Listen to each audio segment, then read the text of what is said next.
Welcome, everyone, is a Realme 8, and today I will show you a couple of tweaks and tricks you can do on this device. Now, starting off, I'm going to begin with the dark mode, which you can find either in the settings on the display or as a quick access in the notification panel right over here. And once you tap on it, it will, enable the dark mode. As you can see, it affecting basically every default app. So things like messages, dialer, browser, photos and stuff like that will be affected by it. Now, not every app will be affected by this. Primarily apps that have been downloaded through Play Store, as an example. Majority of them might not be supported by this. It just is dependent on the developer if they decided to implement it or not. If they didn't bother with it, then their app will be either in light or dark mode, depending how it's designed. And also some of those apps already had dark mode enabled long time ago, which is accessible through settings of that app.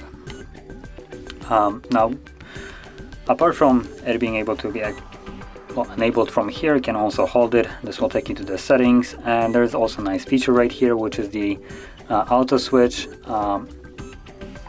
which enables it as a schedule. It will switch basically based on the based if it's light or dark outside. So it's taking the time as a way for it to switch. So let's see if there's some kind of way to, there we go, sunset to sunrise. It doesn't really specify the hours, but you can make it custom. So light mode 6 a.m. and dark mode switches at 10 p.m. if you want to. You can change those hours if you want to, and from there your device will switch between those modes automatically, giving you what I would call the best possible options right here. Because during the day you probably want the light mode. It's better during sunlight in the light mode. It's easier to see, while dark mode is more more convenient, or at least more pleasant to use during the nighttime when environment is darker. So moving on to the next one, it's going to be the screen color mode, which is also accessible in the settings. So let's go in there. It's called display and brightness. So from here, we're gonna scroll down to, I believe it's format and display size. Nope, not here. Oh, it's under more, and screen color mode. And in here you can change it from vivid to gentle to apparently power saving, which I'm kind of curious about this one. So, okay, it does have a drastic difference in color. Now, go home just so you can see how bleak and washed out it looks like right now.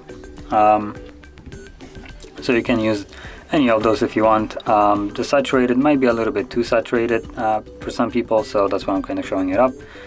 And you can quickly switch between those and see which one suits you better based on the couple images that it gives here as an example. Now moving on to the next option, it's gonna be the OSIE visual effects. So it's right again in the display and brightness. And now before you enable it, which you can do from here, you can actually tap on the text and it will show you an animation of how it will affect images. So this is what I would call a little bit more saturated image, makes it look pop a little bit more without maybe affecting other stuff. So if that is something that you want, you can enable it from here. Now, next thing that I wanted to show, it's going to be the status bar icons. Now, maybe not necessarily show, but edit them because you can already see them. So if you want to change that, how many and what kind of icons are visible in the status bar, what you want to do is in the settings, scroll down to convenience, I believe. Actually, no, my bad. It's, where is it? Status bar, notifications and status bar. There we go. And then status icons. And in here you will have several different icons that you can enable or disable. So if there are things that you might not want, for instance, alarm to be shown up above, then you can disable it. I'm gonna turn on a couple different things just so it's visible.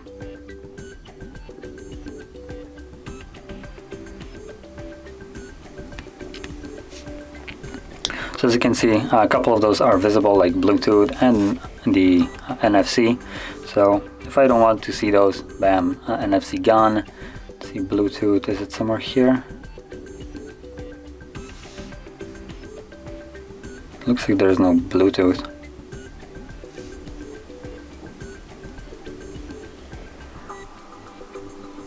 Oh no, there. Gee, I'm just blind.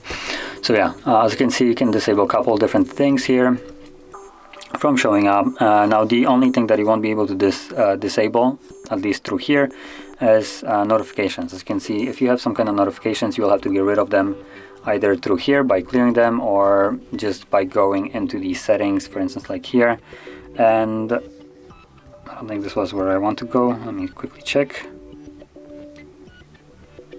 So there we go. If you hold it, as you can see, when you hold it, it will bring up things like turn off notifications, and this will basically disable for specific application, as an example, notifications, so they will not show up at all. But overall, it will allow you to make the status bar more clean, less cluttered with things that you might not really care about. So moving on to the next option, and also the last one, it's going to be the smart bar, which by default I think it's enabled, which you can barely see right here. This little outline that kind of goes over the edge onto the screen and back up. So if I pull it up, you can see you can move it around. You can also quickly swipe it, and now it does give me a information, it looks like. There we go. So now I can pull it out, and in here we have a bunch of different shortcuts that I can use. So I have screenshot, screen recording, and screen something. Then we have also applications, which you can add more if you want to.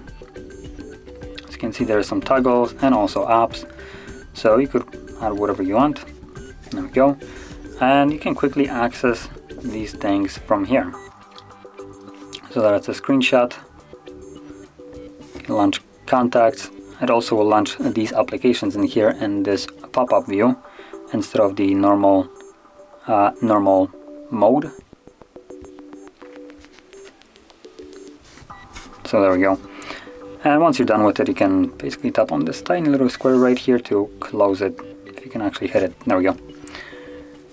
Now, if you don't like this sidebar, if, I don't know, for some reason that annoys you, maybe sometimes you swipe it up and it just gets in the way, you can disable it by going into the settings, then all the way down to, actually not all the way down, but convenience tools, and then smart sidebar, and simply toggle it off. And now it's disabled, so it won't get in your way if you didn't want it.